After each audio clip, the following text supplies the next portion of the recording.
Hello friends, ఈరోజు మనం కొంచెం వడలు వేసుకుందామండి. ఏంటంటే దానికి నేను ఏమేమి పెట్టుకున్నానంటే కొంచెం అటుకులు, 1 కప్పు అటుకులు ఈ వేడినీటిలో వేసాను. ఈ వేడినీటిలో వేసినవి ఇలా స్ట్రెయిన్ చేసేసుకుంటాను, ఎందుకంటే ఇందులో ఏమున్నా పోతాయి అంతే. ఇలా స్ట్రెయిన్ చేసేసి కాసేపు అలా ఉంచుతాను. ఉంచాక అప్పుడు మిగిలిన ప్రాసెస్ చూసుకుందాము. దాంట్లోకి నేను ఏమేమి వేస్తున్నానంటే మెంతికూర అండి, ఒక చిన్ని కట్ట మెంతికూర, పచ్చిమిరపకాయలు, ఉల్లిపాయలు, బంగాళదుంప ఇవన్నీ వేసి ఎలా చేయాలో వడలో నేను చూపిస్తాను. కొంచెం ఆరోగ్యానికి మంచిది, మెంతికూర వేసుకుంటున్నాం కదా, అంతే. ఇది ఎలా చేయాలో అంతా నేను చూపిస్తాను, చూడండి. ఫస్ట్ నేను బంగాళదుంపలు 2 ఉడకబెట్టుకుని పెట్టుకున్నాను.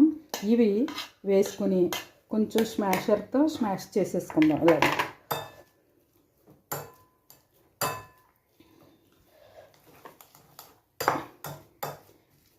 ఇది ఇలా అయ్యాక మనం కట్ చేసి పెట్టుకున్న మెంతికూర చూడండి. మెంతికూర వేస్తున్నాను. మెంతికూర ఆరోగ్యానికి చాలా మంచిది కదా, షుగర్ పేషెంట్లకి ఇంకా మంచిది.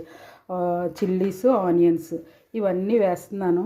వీటిలో మనం స్ట్రెయిన్ చేసి పెట్టుకున్న అటుకులు కూడా వేసేద్దాం. ఇవన్నీ కలిపి నేను కలుపుతాను. ఇవన్నీ కలపడం చూపిస్తాను చూడండి. అందులో కొద్దిగా కారం, తర్వాత కొంచెం ధనియాల పొడి, కొంచెం గరం మసాలా, దానికి సరిపడిన సాల్ట్ కూడా వేసేసి మొత్తం అంతా కలిపేసుకుందాం. దీనికి కావాల్సిన సాల్ట్ వేసేసాను. ఇవన్నీ చక్కగా కలిపేసుకుంటే మనం వడ వేసుకోవడానికి చాలా టేస్ట్గా ఉంటుంది, చక్కగా ఉంటుంది. చూడండి, ఇవన్నీ నేను చక్కగా కలిపేస్తున్నాను. కలిపేసాక అప్పుడు వడ వేసుకోవడం చూపిస్తాను. చూడండి, ఇదంతా కలిపేసాను కదా, ఒక 5 నిమిషాలు అలా ఉంచుదాము. అప్పుడు తర్వాత వడలు వేసుకుందాం. చూడండి, ఈ మాదిరిగా వడలు మనం వేసేసుకుందాం. చూడండి, ఇలా చక్కగా టైట్గా ఉంటుంది.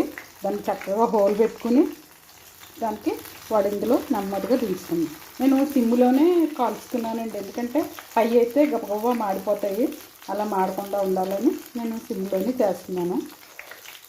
చూడండి, చక్కగా ఈ వడ చాలా మంచిది, ఆరోగ్యానికి మంచిది. ఇందులో మనం మెంతికూర వేసుకున్నాం కదా, మెంతికూర, అటుకులు, దుంప వీటితో వడ చేస్తున్నాను. చూడండి, చక్కగా చూడండి. ఇలాగ మనం ఈ వడలు తీసేసుకుని డిష్ అవుట్ చేసుకుందాం. ఇలా వేసుకుంటే ఎంతో చక్కగా ఉంటాయండి. ఇలా వేసుకోండి మీరు కూడా.